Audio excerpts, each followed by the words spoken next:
청와대가 연일 논란이 되고 있는 김기식 금융감독원장의 외유성 해외 출장 의혹에 대해 선관위의 공식적 판단을 요청하고 국회 피감기관 해외 출장 횟수를 전수조사에 공개했습니다.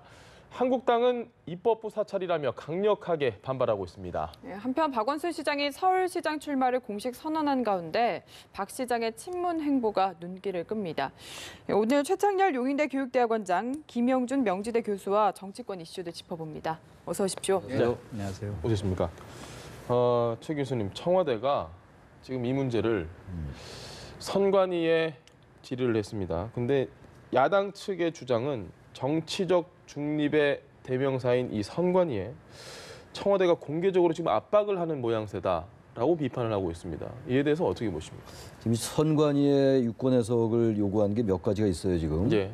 임기 말 국회의원의 후원금 기부, 예. 그리고 보좌 직원에게 이제 퇴직금을 지급한 게 나왔잖아요. 예. 그 부분이 하나 있고, 또 피감기관의 돈으로 피감기관의 경비로 해외 출장을 간 것에 예. 대한 이제 그 질의를 또 했고요.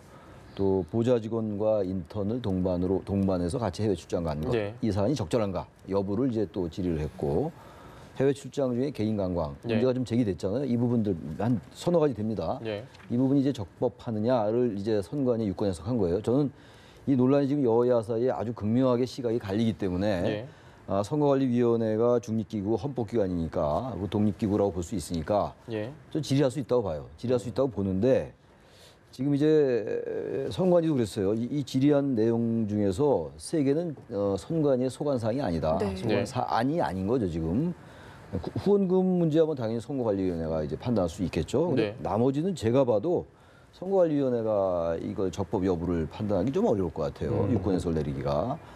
그래서 아마 선관위도 물론 헌법기관이고 독립기구라 하더라도 상당한 부담을 가질 수밖에 없다. 왜냐하면 지금 청와대가 아주 현재까지는 적어도 김기식 금융감독원장의 사태는 고려하지 않는 걸로 보여지잖아요, 지금. 그런 상황 속에서 선관위가 부담을 느낄 수밖에 없을 것 같고요. 예. 말씀드린 대로 여기 모든 사안이 지금 이 선관위의 관련 사항이 아닌 것처럼 보이기 때문에 예. 야당은 당연히 이런 부분들에 대해서 비판의 카라를 더 높일 수밖에 없다고 생각합니다. 알겠습니다. 네, 교수님은 생각이 어떠십니까? 실질적으로 보면은 좀 청와대 판단은 예. 조금 신중하지 못했다. 그리고 좀 위험한 부분들이 있어요. 세 가지 이유 때문에 그런데요.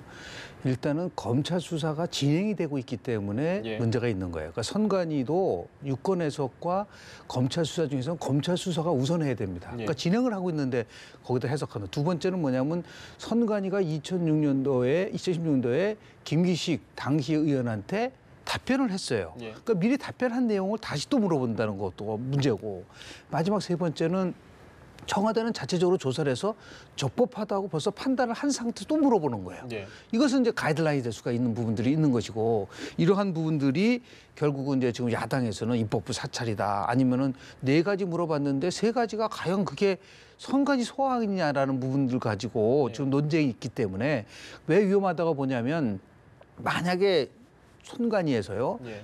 이거는 문제가 있다고 한다면 조국 수석이 물러나야 됩니다. 예. 왜냐하면 적법하다고 미리 단정을 내려버렸기 때문에 이게 굉장히 어려운 결정을 내릴 수밖에 없는. 왜 이렇게 그 청와대가 그 중앙선관위는 독립적인 헌법기관입니다. 예. 그런데 거기다 이렇게 문의를 한 것보다는 예. 검찰 수사를 기다렸었어야 된다. 그것이 오히려 더 옳은 방법이었었는데 예. 그런 게 조금 아쉽다는 부분이 듭니다.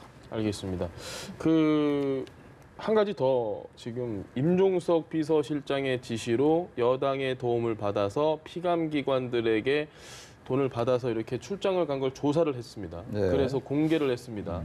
그래서 그 당시에 야당이 민주당이었고 훨씬 더 우리보다 많았다라는 수치를 냈습니다. 지금 한국당이. 그 당시엔 여당이었죠. 이 부분에 대해서도 지금 좀 말이 많습니다. 이 부분을 이렇게 공개를 하려면 보다 아주 정밀한 자료의 출처를 얘기해야 될 것 같아요. 예. 네.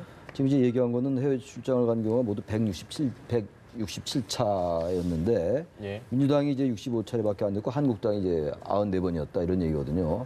그러니까 이런 거 아주 구체적인 숫자를 제시한 것이기 때문에 포괄적으로 얘기한 게 아니었잖아요. 예. 이게 아주 구체적으로 수치가 제시돼서 이 부분은 확실한 어디에 출처에 근거했다라든지 예. 어떠한 기준에 입각해서 봤다라고 얘기해 줄 필요가 있을 것 같아요. 피감기관의 돈으로 떠났다고 얘기하는데 피감기관의 정의도 상당히 다를 수가 있는 것이고 예. 왜냐하면 해외 그 여러 정부 투자 기관도 있고 정부 출연 기관도 있고 굉장히 그 복잡해요. 그 분류가. 예. 우린 전체적으로 뭉뚱그려서 뭐 정부 산하기관 이렇게 얘기하는 경우도 있는데 굉장히 복잡하고 재출연 기관도 있고 여러 가지가 있기 때문에 네. 기왕에 이러한 것들을 국민들 앞에 제시한다면 보다 명확하고 구체적이고 이런 자료를 얘기를 해야 될 것 같고 어떤 분류법에 의해서 어떤 기준에 따라서 했다라는 것이 얘기돼야 될 것 같아요. 근데 단지 이렇게 뭉뚱그려서 얘기하는 걸 가지고만은 네. 지금 청와대가 얘기하는 그러한 부분들이 완전히 합리화되기 좀 어렵다는 생각이 들고 만약에 이게 사실이라 하더라도 사실이겠죠. 사실이라 하더라도 지금 어쨌든 이러한 피감기관의 돈으로 다녀왔다는 게 관행이라고 우리가 얘기할 수는 없는 거거든요. 예. 그래서 그렇게 됐기 때문에 지금 이것이 괜찮다라는 논리가 될 수가 있기 때문에 이거는 역시 또 야당을 설득하기 어렵다. 야당과 언론을. 그래서 아무튼 그 당시 지금의 잣대로 그때를 본 거에 대한 이제 나름의 이 청와대 이제 그 대응이거든요. 예. 그렇다 하더라도 논리적 설득력이 좀 상대적으로 떨어질 수 있다라는 생각이 좀 듭니다. 청와대 어제 김의겸 대변인 네. 이야기를 직접 한번 들어보고 나서 네. 예, 김 네. 교수님 말씀을 좀 들어보도록 하겠습니다. 김 원장이 티끌 하나 묻지 않았더라면 더 좋았을 겁니다. 그렇더라도 그의 해외 출장 사례가 일반 국회의원들의 경우와 비교해 볼 때 과연 평균 이하의 도덕성을 보였는지 더 엄밀하게 따져볼 필요가 있다고 생각합니다. 피감 기관의 지원을 받아 해외 출장을 간 경우가 모두 167차례였습니다. 이 가운데 민주당 의원이 65차례였고 자유한국당이 94차례였습니다. 네, 좀 들어보셨는데 교수님 좀 어떻게 우리 보셨어요? 청와대가 통계에 대한 이해가 좀 부족한 것 같습니다. 네.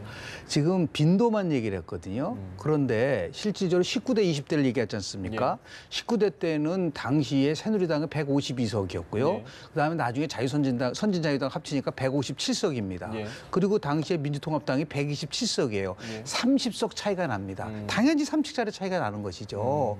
결국은 이거는 1인당으로 따지면 똑같은 거예요. 근데 이거를 그냥 숫자만 뽑아서 한국당은 예를 들어서 94차례, 민주당 65차례 얘기한다는 것은 당연히 숫자가 많은 사람들은 출장 많이 가는 거고 예. 이런 식으로 이렇게 얘기를 하면서 너희들이 더 많이 가지 않았느냐라고 하는 것은 제가 볼 때는 이게 통계에 대한 이해가 좀 부족할 뿐만 아니라 예. 이것은 어떻게든 간에 훨씬 더 도덕적으로 문제가 되지 않는다는 것을 청와대가 이제 밝히기 위한 거라고 하지만 제가 볼 때는 굉장히 적절치 못한 하나의 그 분석이었다고 저는 보고요. 네. 오히려 그거보다는 실질적으로 모든 부분들이 문제가 있었다고 얘기를 하고 네. 앞으로 더 이 문제에 대해서는 국회 윤리 규정을 바꿔서 철저하게 이 문제가 바뀔 수 있도록 네.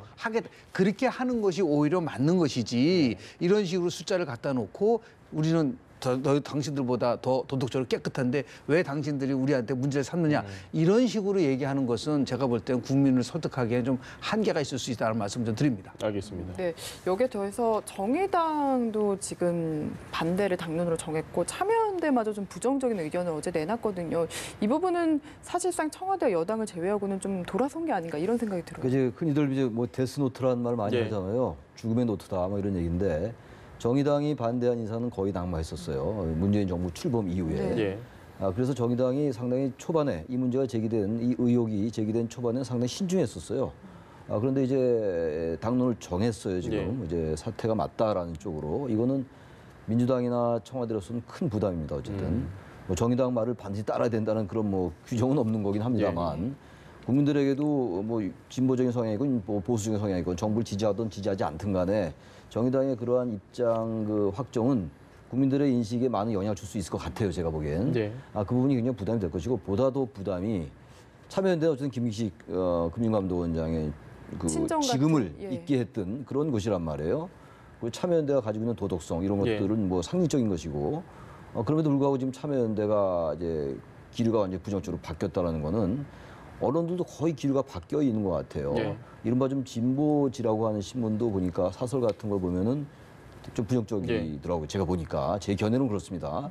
그렇다면 이거는 언론도 그렇고 뭐 야당은 말할 것도 없고 야당이 당연히 뭐 정책으로 그러니까 네. 야당은 제외한다 하더라도 언론 그렇고 물론 언론이 100% 다 이제 부정적이라고 볼 수는 없겠습니다만 그리고 이제 참여연대 말씀하신 참여연대 그렇고 정의당까지 그렇고 그리고 이제 이 여당이 좀 우군이라고 우리가 얘기할 수 있는 뭐 민주평화당 물론이고 말이죠. 이렇게 된다면 완전 사면초가예요. 그러니까 이것을 논리적으로 따지기 이전에 하나하나 네. 다 따지고 뭐 선관위의 유권 해석도 뭐 하나의 변수가 될 수 있겠습니다만 따지기 전에 이렇게 전부 이렇게 민심이 돌아선다면 뭐 전부는 아니라 하더라도 말이죠.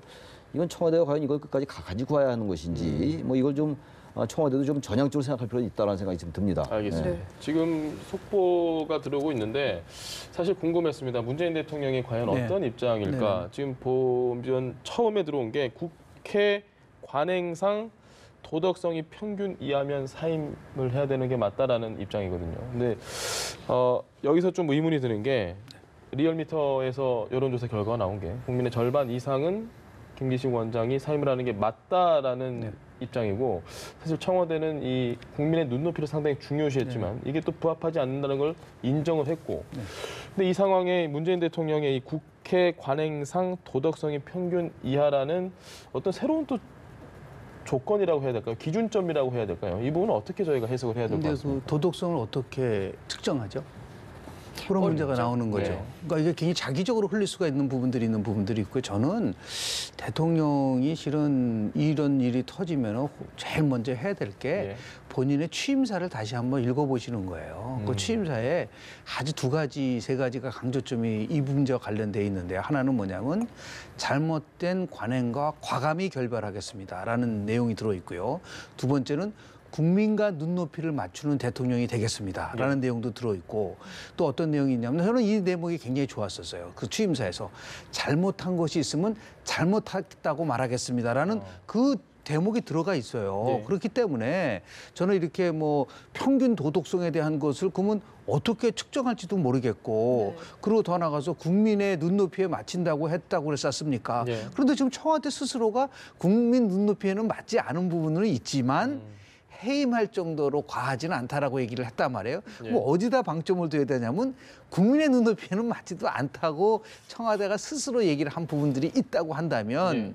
저는 이렇게 대통령이 직접 나서서 저렇게 궁극적으로 국민의 판단을 따를 것이다라고 하는데 국민의 궁극적 판단에 국민을 대표하는 기관이 어디입니까? 국회죠. 국회죠. 예. 국회 지금 야사당이 전부 다 지금 반대하고 반대를 하고 있다고 한다면 그것이 국민의 판단으로 우리는 해석을 해줘야지만이 예. 국회를 존중하는 것이다. 그러니까 행정부가 입법부를 존중하고 입법부가 행정부를 존중해줘야지만이 그게 우리가 말하는 성숙한 민주주의가 될 수 있는 부분들이 있기 때문에 예. 저는 대통령께서 얘기하신 저 부분들에 대해서 또다시 또 논란을 일으킬 수 있는 그러한 여지가 좀 있다라고 저는 봅니다. 지금 저 대통령의 이 메시지가 나온 거잖아요. 예. 근데 그 중에서 저는 이 궁극적으로 국민의 판단에 따르겠다라는데 여기 좀 뭐 주목을 좀 해야 될 것 같아요. 저는 그런 얘기 좀 해왔어요. 이 사안이 어떻게 전개될지 모르지만 일단 여론의 향배라든지 예. 민심의 추이 이런 것들이 결국은 최종 변수다라는 예. 생각이 좀 들어요. 여야가 워낙 주장이 다르니까 그리고 뭐 100%다 어느 쪽으로 기우는 건 아까 뭐 리얼미터 말씀하셨습니다만 예. 그거 가지고만도 할 수가 없는데 지금 궁극적으로 국민의 판단에 따른다는 건 지금 뭐 앞서 말씀하신 것처럼 국회가 지금 상당히 부정적인 것이고 여당을 예. 제외하고 여론의 추이도 그렇고 말이죠. 그렇다면은 이 얘기 자체는 다른 말씀들은 뭐 원칙론적인 얘기라고 할 수 있어요. 예. 그런데 궁극적으로 국민의 판단에 따른다는 이게 굉장히 오히려 좀 출구 전략을 모색한다라고 볼 친구도 없지 않다는 생각이 들어요.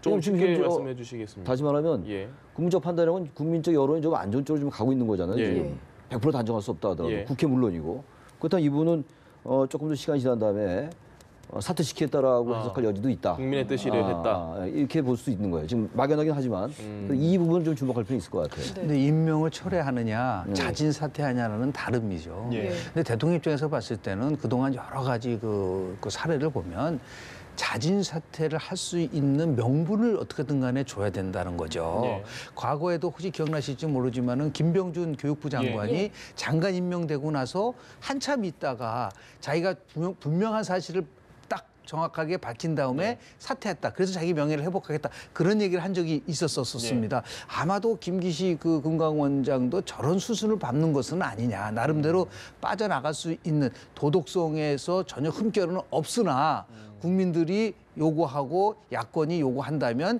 겸허히 받아들이겠다라고 하는 그래서 결국은 조금 전에 우리 최 교수님 말씀하신 것처럼 이 출구 전략이라는 거는 임명 철회가 아니라 예.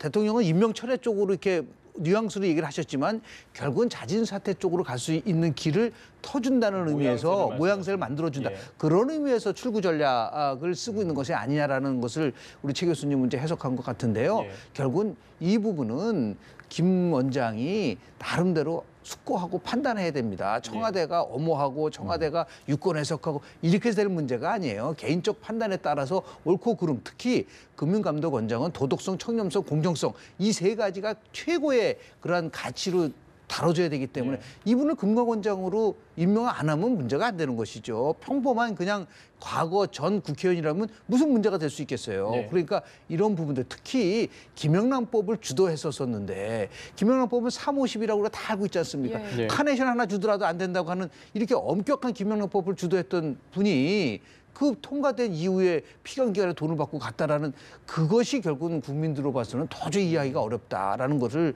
좀 말씀을 좀 드립니다. 거기 좀 첨언하고 싶은 게 네. 김 교수님 말씀에 첨언하고 싶은 게 지금 이제 원래 이 자진 사퇴도 말이죠. 일정 부분 청와대와의 교감이 있으리라는 생각은 우리가 할 수가 있잖아요. 예. 형태는 자진 사퇴지만 어쨌든 청와대가 그 부분에 대해서 네. 어느 정도 받아들인 이런 점도 있지만 앞서 말씀하신 것처럼 제 기억이 정확한지 모르겠는데 박근혜 정권 때 안대희 전 대법관. 예.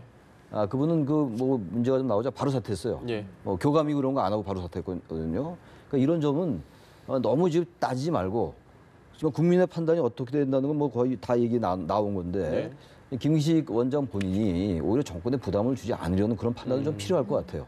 네. 좀 결이 다른 얘기는 합니다만. 알겠습니다. 네, 이게 좀 주요 논의의 초점은 아니긴 한데 그렇죠. 지금 둘 다 자진 사퇴 쪽으로 이야기를 하시고 계신데 네네. 금요일에 넘길 수 있을 것인가 이런 이야기도 나오고 있거든요. 그거는 빠르면 빠를수록 좋아요. 왜냐하면요. 지금 국회가 올스톱 되고 있거든요. 예. 그래서 추경해야 되죠.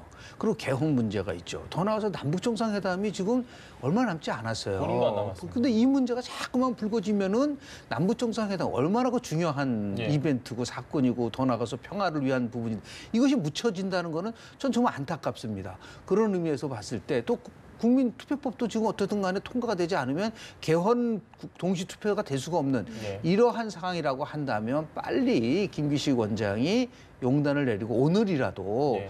자신이 갈 길을 정확하게 해서 짐을 덜어줘야 된다. 그 대통령이 저 정도까지 얘기했다는 것은 보이지 않게 용단을 내려라라는 거로 저는 해석하고 싶어요. 물론 이제 다른 어떠한 부분들이 있는지는 모르겠지만 그렇게 해서 오늘이 금요일이라면 네. 이것이 이제 다음 주서부터는 국회가 정상화돼서 추경 예산도 빨리빨리 진행을 네. 시키고 그래서 그걸 통해서 일자리도 만들어지고 청년 부분에 대한 우리 여러 가지. 근데 이게 올스톱이 됩니다. 지금 야당은 또 선거가 있지 않습니까? 네. 이게 야당의 입장에서 봤을 때는 끌면 끌수록 유리하다라고 판단하고 있기 때문에 그러고 나서 지금 야사당이 전부 다 이 문제와 관련돼서 입법부를 좀 길들이게 하는 것이냐라고 공격할 수 있는 그러한 상황까지 온다는 거는 결코 바람직하지 않다. 그래서 정말 그 김기식 원장이 결단을 내려야 될 시점이 바로 지금이라고 저는 봅니다. 논란이 된 게 이제 한 일주일 정도 됐습니다. 네, 그렇습니다. 근데 김기식 원장의 뭐 실제 문제가 있고 없고를 떠나서 현재까지 모양을 보면 청와대가 확실히 좀 적극적으로 나서서 이 야당의 엄청난 비판들 이 부분에 대응을 하는 모양새를 주고 있거든요. 그러고 일각에서 있죠. 네. 너무 이렇게 좀 감싸주기 아니냐라고 이야기까지 하는데 왜 이렇게까지 할까? 이 부분이 좀 궁금합니다. 우선 이제 김기식 금융감독원장 그리고 이제 김상조 예. 지금 공정거래위원장 장하성 정책시장 이 이제 트로이카를 가지고 뭔가 개혁을 하겠다는 나름의 보관을 가졌던 것 같아요. 예. 일단 거기에 이제 금이 갔다는 생각을 할 것 같고요. 두 번째는 이제 이 부분이 계속 불거져서 만약에 사퇴로 결론 난다면 예. 이 부분에 이제 검증을 책임졌던 임명석 비서실장이라든지 조국 민정수석의 예. 거취 문제를 분명히 야당이 거론할 것 같긴 합니다. 예. 그러니까 이런 부분들도 청와대로서는 인식해서 한 거죠. 그리고 한번 이 부분에서 밀리면은 계속 이제 지방선거 더구나 앞두고 있기 때문에 앞서 김 교수님 말씀처럼 선거를 앞두고 야당은 계속 공세에 그 고삐를 늦추지 않을 거거든요. 네. 그래서 어떤 그러한 그 정치적 판단을 작용하는 것 같아요. 그래서 어쨌든 이 부분은 끝까지 이게 무슨 뇌물 같은 것들은 아니라고 보고 있는 거죠, 당연히. 예. 근데 지금 야당은 이 부분을 뇌물로 지금 이제 고발한 상태잖아요.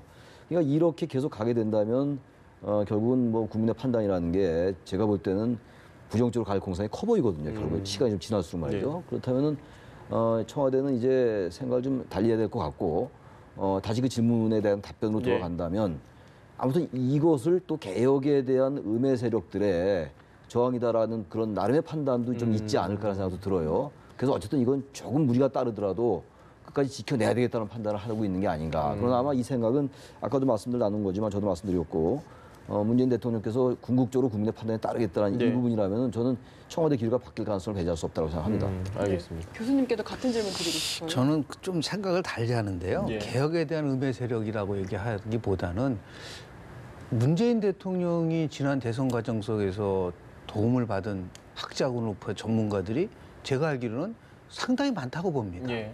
몇백 명이 된다고 봐요. 그런데 꼭 김기식 원장을 해야지만이 금융개혁이 되고 나머지 사람이 하면은 금융개혁이 안 된다? 저는 그런 논리는 성립되기 어렵다. 오히려 진짜 금융개혁을 원한다면 예.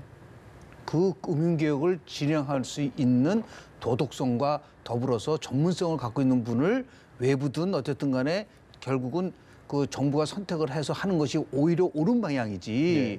김기식 아니면 안 된다라고 하는 이거는 굉장히 잘못된 논리고 그러다 보니까 어떤 문제가 나오냐면 이게 참여연대 출신들이 혹시 유착돼 가지고 이 권력을 나눠 먹는 거 아니냐라고 하는 그런 비판도 지금 나오고 있지 않습니까? 그 사슬을 끊기 위해서라도 저는 이제 앞으로 어떠한 그 중요한 그 부분에 대해서 인사를 할 때 되면은 대통령도 취임사에서 적재적소에 골고루 많은 사람을 등용하겠다고 얘기를 했기 때문에 저는 도덕성이 무너지면 정의가 무너지고 정의가 무너지면 원칙이 안 세워진다라고 하는 이런 기본적인 부분 속에서 우리가 좀 접근을 해야지 이것을 자꾸만 우리 여당도 개혁에 대한 음해 세력이다라고 얘기하면은 과거에 생각 한번 해보십시오. 우병우 그때 민정수석에 관련돼서 청와대가 너무 지나치게 감싸고 에워싸고 당시에 그 새누리당이 온갖 좀 걸 해서 보호하려고 그래서 결국 어떻게 됐어요? 그것이 결국 최순실 국정농단과 연결되고 이런 속에서 다 만천하에 드러나지 않았었습니까? 물론 적절한 비유가 아닐 수는 모르나 청와대가 그런 식으로 해서 특정 인물을 엄호하고 사격하고 감싸기를 한다는 것은 제가 볼 때는 상당한 부담이 될 수가 있어요. 이런 면에서 봤을 때는 좀 더 우리가 문제가 발생되면 즉각적으로 미국 같은 경우는요. 이런 경우가 나오지 않습니까? 뭐 사임하는 것이 사퇴하는 것이 전혀 문제가 안 되는 거예요. 왜냐하면 특히 왜 그러냐면 지금 김기식 원장 같은 경우는 청문회를 안 열었었잖아요. 그러니까 이게 일종의 청문회 과정으로 보면 된다. 그러니까 청문회 과정과 같이 결국은 언론 검증이 나오면 그것에 대해서 문제가 있다고 하면 스스로 사퇴하는 것이 지극히 정상적이고 자연스러운 것인데 그것을 자꾸만 음해했다, 안 된다 이런 식으로 자꾸만 접근을 하면은 저는 이 정부가 갖고 있는 가장 핵심적 가치가 뭡니까? 문재인 정부 도덕성이에요. 이것을 스스로 부정하는 이런 우를 범해서는 저는 안 된다고 봅니다. 또 하나가요. 당청 관계를 얘기 안 할 수가 없어요.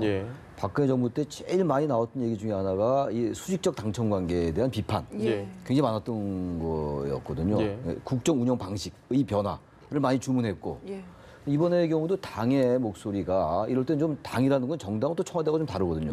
정당은 본질적으로 그 구조적으로 생리상 민심에 굉장히 민감하거든요. 또 선거 앞두고 있지 않습니까? 내일 모레. 그렇다면 이 부분에 대해서 속으로 민주당이 청와대와 생각을 같이 한다고 하더라도 민심의 향배나 이런 여론의 추이 이런 것들을 정확하게 전달할 필요가 있어요. 그래서 건의도 좀 하고 이렇게 돼야 되는데 너무 청와대와 당이 같은 목소리를 내는 거 이건 좀 이번 사안과 조금 다를 수 있어요. 근데 이제 이번 사안을 보면서 그런 생각도 떠오른다는 거예요. 그래서 차제에 당청 관계나 이런 것들도 청와대가 어떤 청와대가 생각하는 개혁에 관련된 생각 김기식 원장이나 어떤 제가 아까 말씀드린 그 몇 명과 같이 개혁을 해야 되는데 여기에 저항한다라고 판단한다 하더라도 정당, 집권당 입장에서 집권당이라는 거는 대통령을 배출한 정당이잖아요. 집권당이 뭔가 민심을 정확하게 전달하고 이런 과정이 좀 필요하지 않을까 생각이 드는데 역시 이번 과정에서도 당의 목소리는 좀 낮아 보이고 작아 보이긴 합니다. 문재인 대통령의 그 저희가 속보로 정해드린 것 중에 이런 내용이 있었습니다. 과감한 선택일수록 비판과 저항 두렵다. 뭐 아주 일반론적인 이야기일 수 있는데 이 어떤 의미일까요? 지금 상황에서. 똑같은 맥락이죠. 이 과감한 선택이었다는 거는 개혁에 대해서는 타협이 없다라는 부분인 거죠. 그러니까 지금 조금 전에 우리 최 교수님 말씀하신 것처럼 장하성 정책실장, 또 김상조 공정거래위원장, 그리고 김기식 금감원장 이 3두 체제를 통해서 금융과 재벌을 개혁하겠다라고 하는 이런 것에 대한 구상을 갖고 있었던 것 같아요. 그러니까 이것을 하기 위해서는 다소 무리가 있다 하더라도 이러한 선택을 통해서 성과를 내겠다라고 하는 부분들을 대통령이 생각하고 그 청와대 생각을 하고 있으니까 이것을 하기 위해서는 어떤 때는 저항도 있을 수 있지만 과감한 선택을 하겠다라고 하는 그런 부분이었었는데 문제는 뭐냐면 과감한 선택해야죠. 예. 근데 조건이 있는 거죠. 그 조건이란 거는 뭐는 도덕성이 있는 과감한 선택을 해야 된다. 그러니까 네. 처음부터 첫째도 도덕성, 둘째도 도덕성, 세 번째 도덕성이다. 그게 바로 촛불 정신의 핵심이라고 한다면 예. 과감한 선택을 왜 하지 말아야 돼? 해야죠, 당연히. 그렇지만은 문제가 이렇게 불거진 것에 대해서 왜 불거졌느냐에 대한 것들을 한 번쯤 더 깊이 생각해보면 좋겠다는 생각을 합니다. 검찰이 지금 우리은행, 뭐 한국거래소, 대외경책정책연구원까지 압수수색을 시작을 했습니다. 피감기관의 그 돈으로 시작했던 그 문제의 발단 어떻게 좀 결론이 날까요? 그래서 지금 이제 검찰로 넘어갔잖아요. 예. 이 사안 자체가. 그리고 이 금융감독원이라는 자리가 모든 기관장이 그렇고 뭐 도덕적이어야 되고 공정해야 되고 평등해야 되고 이렇지만 예. 특히 금융감독원이라는 그 자리가 갖는 무게라는 게 있잖아요. 예. 금융개혁, 재벌개혁과 직결돼 있는 자리고 그런데 바로 그 수장이 뭐 결과가 어떻게 나올지 모르겠습니다만 그 사안과 관련해서 그 기관들에게 압수수색이 들어가고 이 정도라면은 예. 저는 김기식 원장이 판단할 때가 됐어요. 그렇게 만약에 그래서 이게 넘어간다 하더라도 과연 야당의 공세를 견딜 수가 있을까? 이 사안이 아니더라도 금융감독에 대한 여러 가지 나올 거 아니에요? 금융감독원장으로서 금융개혁 여러 가지 우리나라가 여전히 관치금융의 이런 요소가 많잖아요. 예. 그렇다면 과연 이번이 넘어간다 하더라도 그리고 검찰 수사라고 이런 상황 속에서 뭐 아무 혐의 없는 게 나타난다 하더라도 예. 과연 해낼 수 있을까? 그렇다면 김기식 원장이 대단히 안타깝다 하더라도 예. 뭐 그리고 본인은 억울할 수 있겠죠. 그래서 제 얘기가 너무 앞서갔는지 모르겠지만 예.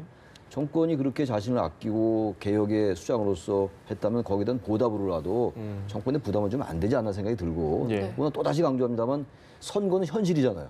그럼 이게 야당에겐 분명히 호재일 것이고 예. 그럼 지금 문재인 대통령의 지지율도 높고 뭔가 개혁의 동력을 받으려 하는데 이런 부분들이 개혁의 동력을 역설적으로 떨어뜨리는 결과가 된다는 거예요. 그러니까 개혁의 역설 같은 게 생길 수가 있잖아요. 이건 현실의 문제예요. 당의 문제를 떠나서 이런 부분들을 좀 김기식 원장이 여러 가지 고려해야 되지 않을까라는 예. 생각도 들고 청와대도 마찬가지입니다. 예. 경찰이나 검찰은 네, 짧게 결국 말씀- 묵시적 청탁과 예. 그리고 강요가 있느냐 없느냐를 가지고 판단하는 문제이기 때문에요. 결국은 딱 한 말씀만 드리면 현재 여당이 과거 야당할 때 그 여당을 향해서 했었던 잣대를 가지고 한번 봐라. 저는 그렇게 좀 충고하고 싶습니다. 네, 알겠습니다. 알겠습니다. 네, 지금까지 최창렬 용인대 교육대학원장, 김영준 명지대 교수와 함께 김기식 금융감독원장에 대해 짚어봤습니다. 말씀 잘 들었습니다. 고맙습니다.